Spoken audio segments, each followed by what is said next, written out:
নমস্কাৰ ইতিমধ্যে এটা নতুন সাৰ্কুলাৰ প্ৰকাশ পাইছে গভৰ্নমেন্ট অফ ইন্ডিয়া মিনিস্ট্ৰি অফ ৰেলওয়েজ ৰেলৱেৰ ফালৰ পৰা ৰেলৱে ৰিক্ৰুইটমেন্ট বোৰ্ডে এইটো অৰ্গানাইজ কৰিব ইয়াত চাওক recruitment of sub inspector and constable sub inspector আৰু কনষ্টেবল ৰেলৱে প্ৰটেকশ্যন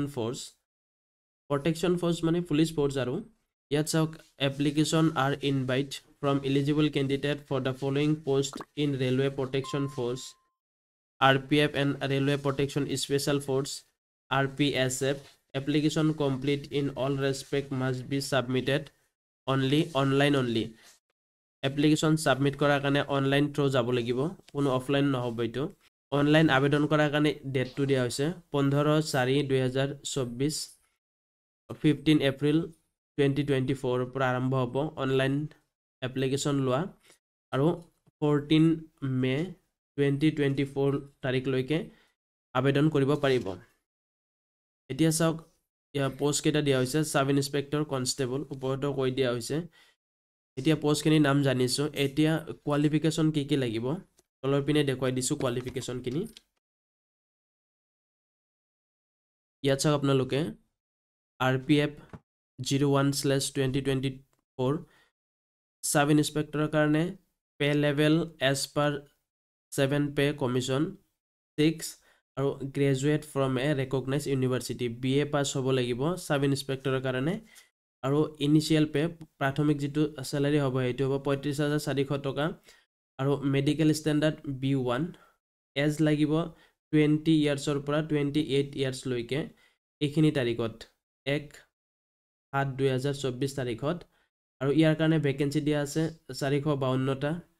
আৰু তলত দিয়া আছে চাওক RPF 02/2024 কনষ্টেবল এটো পে লেভেল 3 আৰু এইটো মাত্ৰ মেট্ৰিক পাস হ'লেই আবেদন কৰিব পাৰিব ইয়াত চাওক ক্লাস 10 পাস হ'লেই হ'ব মেট্ৰিক পাস হ'লে আবেদন কৰিব পাৰিব ইয়াৰ কাৰণে ইনিশিয়াল পে হ'ব প্ৰাথমিক পে হ'ব 21700 টকাৰ পৰা আৰম্ভ হ'ব মেডিকেল ষ্টেণ্ডাৰ্ড হ'ব B1 আৰু ইয়াৰ কাৰণে বয়সটো দিয়া হৈছে 18 বয়সৰ পৰা 28 বছৰ বয়সলৈকে আবেদন কৰিব পাৰিব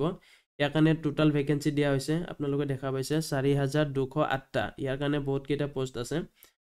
আৰু টোটাল হ'ব 4660টা ইয়াত কোনো ধৰণৰ এজ ৰিলেক্সেশনৰ কথা উল্লেখ কৰা হোৱা নাই যদি এজ ৰিলেক্সেশন দিয়া হয় তেনেহলে এই RPF ৰ যেটো পোৰ্টেল আছে তাত মেনশন কৰি দিয়া হ'ব বুলি কোৱা হৈছে চাকৰি এনেকুৱা ধৰণৰ নতুন ভিডিঅ' পাবলৈ চেনেলটো সাবস্ক্ৰাইব কৰি কাষত থকা বেল আইকনটো দবাই ল'ব আৰু ভাল লাগিলে ভিডিঅ'বোৰ লাইক কৰিব আৰু শেয়াৰ কৰিব আৰু এই চাকৰিৰ কাৰণে এক্সামিনেশন ফিজ লাগিব 500 টকা